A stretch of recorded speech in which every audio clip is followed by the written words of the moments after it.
నందమూరి నరసింహం బాలకృష్ణ తనయుడు మోక్షజ్ఞ హీరోగా ఎంట్రీ ఇవ్వబోతున్నారన్న సంగతి తెలిసిందే. కుమారుడి ఎంట్రీ గురించి గతంలోనే బాలకృష్ణ క్లారిటీ ఇచ్చారు. ఆయన నటించిన సూపర్ హిట్ చిత్రం ఆదిత్య 369 కు సీక్వెల్ తీయబోతున్నట్లు, అందులో మోక్షజ్ఞ హీరోగా నటించబోతున్నట్లు ప్రకటించారు. ఆ సినిమాకి తానే స్వయంగా దర్శకత్వం కూడా వహిస్తానని చెప్పారు.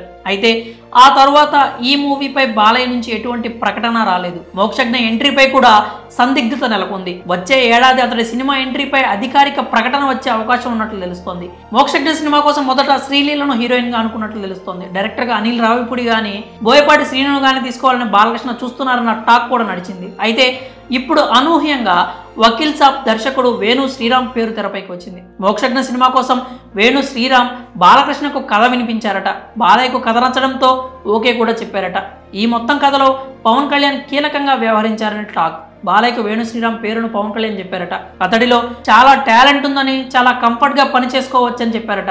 బాలయ్య కూడా తన కుమారుడి కోసం ఇలాంటి దర్శకుడి కోసమే చూస్తున్నానని అన్నారట. మూవీ సబ్జెక్ట్ ను కూడా లాక్ చేసినట్టు సమాచారం. ఇదే కనుక నిజమైతే నందమూరి ఫ్యాన్స్ సంతోషానికి అవధులు ఉండవు. కాగా వేణు శ్రీరామ్ 2011లో వచ్చిన ఓ మై ఫ్రెండ్ సినిమాతో దర్శకుడిగా మారారు. 2017లో వచ్చిన మిడిల్ క్లాస్ అబ్బాయి మూవీతో మంచి విజయాన్ని అందుకున్నారు. ఈ మూవీకి దిల్ రాజు నిర్మాతగా వ్యవహరించారు. నాని, సాయి పల్లవిలు ప్రధాన పాత్రలో నటించారు. 2021లో వచ్చిన వకీల్ సాబ్ సినిమాతో వేణు శ్రీరామ్ పేరు ఇండస్ట్రీలో మారుమోగింది. పవర్ స్టార్ పవన్ కళ్యాణ్ హీరోగా ఈ చిత్రం వచ్చింది. వకీల్ సాబ్ షూటింగ్ టైంలోనే పవన్ కు వేణుకు మంచి ర్యాప్ ఏర్పడింది. వకీల్ సాబ్ తర్వాత ఆయన ఏ సినిమా చేయలేదు. దాదాపు 2 ఏళ్లు గడుస్తోంది. ఏ మూవీని ప్రకటించలేదు. వేణు దర్శకత్వం వహించిన మిడిల్ క్లాస్ అబ్బాయి హిందీలో రీమేక్ అయింది.